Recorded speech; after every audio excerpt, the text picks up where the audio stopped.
Ops, wait lang, wag ka muna mag-scroll at syempre magbibigay muna tayo ng ating word of the day at sagutin natin ang katanungan na to. Ang sabi dito, the guilty one is the one to be punished. It is referring to what juridical condition of penalty.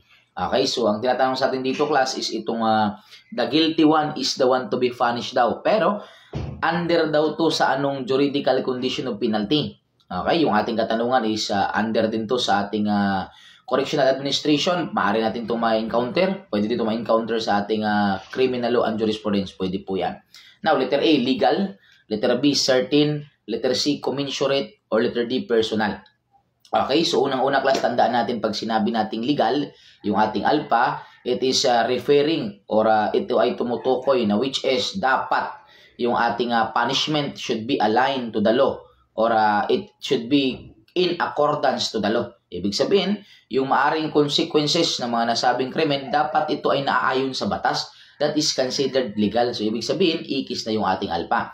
And syempre, yung ating certain naman, ito ay under din sa ating juridical condition of penalty, na which is tumutukoy naman siya na no one must escape its effects. Ibig sabihin, wala dapat makatakas sa ating kaparusahan.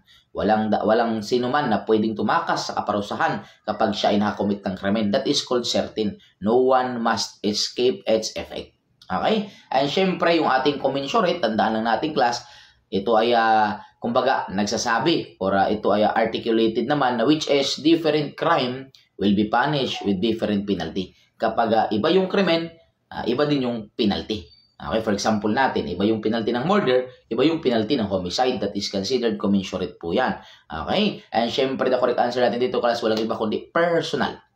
Sapagkat sinabi sa ating tanong, the guilty one is the one to be punished. Ibig sabihin, kung sino yung nagkasala, siya yung makukulong. Wala po tayong proxy. Hindi mo po pwedeng sabihin na makulong muna ngayon yung kapatid mo, bukas ikaw naman. Hindi po pwede yun. The correct answer natin dyan is delta personal.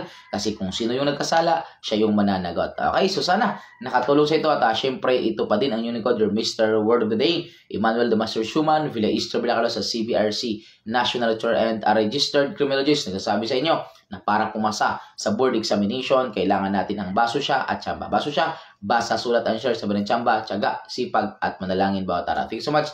God bless you all.